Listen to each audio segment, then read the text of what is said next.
جناب اسپیکر، حکومت خیبر پختونخوا انسانی ترقی بالخصوص صحت کے شعبے کو اپنی اولین ترجیح سمجھتی ہے۔ عمران خان صاحب کے ویژن کے مطابق ہر شہری کو معیاری، قابل رسائی اور مؤثر طبی سہولیات فراہم کرنا ہے۔ صحت کارڈ پروگرام جسے عبوری حکومت نے معطل کر دیا تھا، ہماری حکومت نے نہ صرف اسے بحال کیا بلکہ جاری مالی سال میں اس کے لیے 41 ارب روپے مختص کیے، جس سے اب تک 12,04,000 خاندان مفت علاج کی سہولت سے مستفید ہوئے ہیں۔ اس کے علاوہ مزید بہترین نجی اسپتالوں کو بھی صحت کارڈ پروگرام میں شامل کیا گیا ہے تاکہ عوام کو معیاری طبی خدمات کی فراہمی کو یقینی بنایا جا سکے۔ جناب اسپیکر، عمران خان صاحب کی حکومت تعلیم کو قومی ترقی اور روشن مستقبل کی بنیاد سمجھتی ہے۔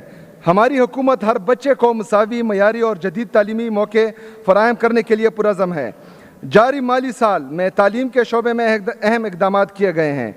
نئے پرائمری اسکول، پری فیبریکیٹڈ اور ماڈل اسکولوں کے قیام سے تعلیمی رسائی میں اضافہ کیا گیا، جبکہ اضافی کلاس رومز، باؤنڈری وال، سائنس لیبارٹریز، واش رومز اور امتحانی ہالز کی تعمیر پر بھی کام کیا گیا۔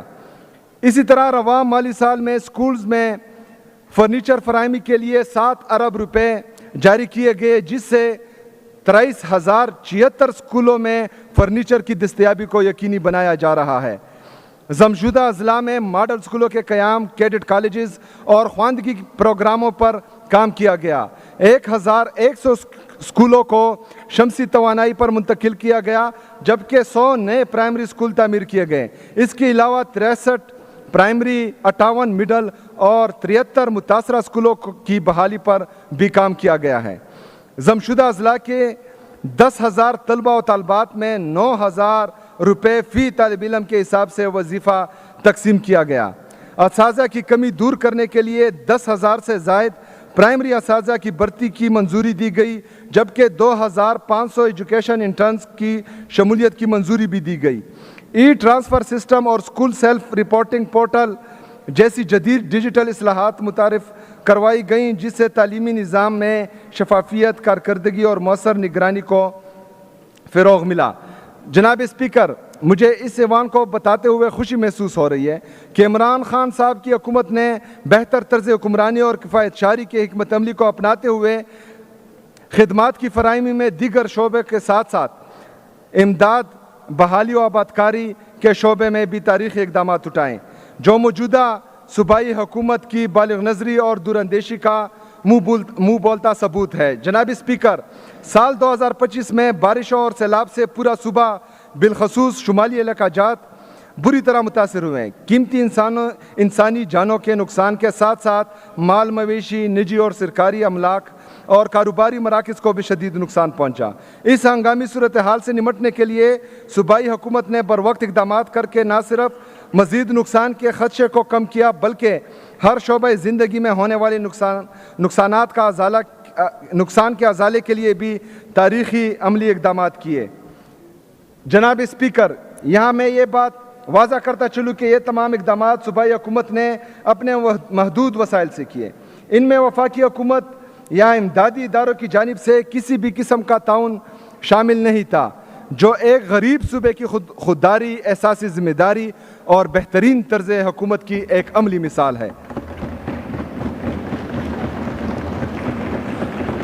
جناب اسپیکر، رواں مالی سال کے دوران بارشوں اور سیلاب میں فوت شدہ افراد کے لواحقین اور زخمیوں کی مالی اعانت کے لیے 4.29 ارب روپے جاری کیے گئے ہیں۔ مویشیوں اور املاک بشمول گھروں، دکانوں اور فصلوں کے نقصانات کے ازالے کے لیے 5.1 ارب روپے جاری کیے گئے ہیں۔ جناب اسپیکر، جیسا کہ آپ کے علم میں ہے کہ ہمارا صوبہ گزشتہ 2 دہائیوں سے دہشت گردی کے خلاف جنگ میں اہم کردار ادا کر رہا ہے۔ یہاں ہونے والے فوجی آپریشنز کی وجہ سے ہمارے صوبے بالخصوص ضمشدہ اور دیگر اضلاع کے عوام وقتاً فوقتاً اپنا گھر بار چھوڑنے پر مجبور ہوئے۔ رواں سال بھی موسم سرما میں ہونے والے آپریشن کے دوران صوبائی حکومت کو بے گھر افراد کی مناسب دیکھ بھال اور انتظامات میں سخت مشکلات کا سامنا کرنا پڑا۔ تاہم تاہم اپنے لیے ایک چیلنج سمجھتے ہوئے یہاں بھی صوبائی حکومت نے وفاقی حکومت کے تعاون کے بغیر اپنی مدد آپ کے تحت تاریخی اور مثالی اقدامات کیے ہیں اور عارضی طور پر بے گھر افراد کی رہائش کے لیے کیمپوں کا انتظام، اشیاء خورد و نوش اور سفری اور دیگر سہولیات کی فراہمی کے لیے 18.11 ارب روپے کے فنڈز فراہم کیے۔ جناب اسپیکر، سماجی بہبود کے شعبے کی بات کریں تو گزشتہ مالی سال کے دوران صوبائی حکومت نے رمضان پیکیج کے تحت 10 ارب روپے کے فنڈز فراہم کیے، جس سے 10,000 روپے فی خاندان کے حساب سے 10,16,394 خاندان مستفید ہوئے۔ اسی طرح رواں مالی سال کے دوران بھی صوبائی حکومت نے ماہ رمضان المبارک میں صوبے کے غریب اور نادار لوگوں کی مالی اعانت کے جذبے کے تحت 13.57 ارب روپے فراہم کیے، جس سے فی خاندان 12,500 روپے کے حساب سے 10,34,373 خاندان مستفید ہوئے۔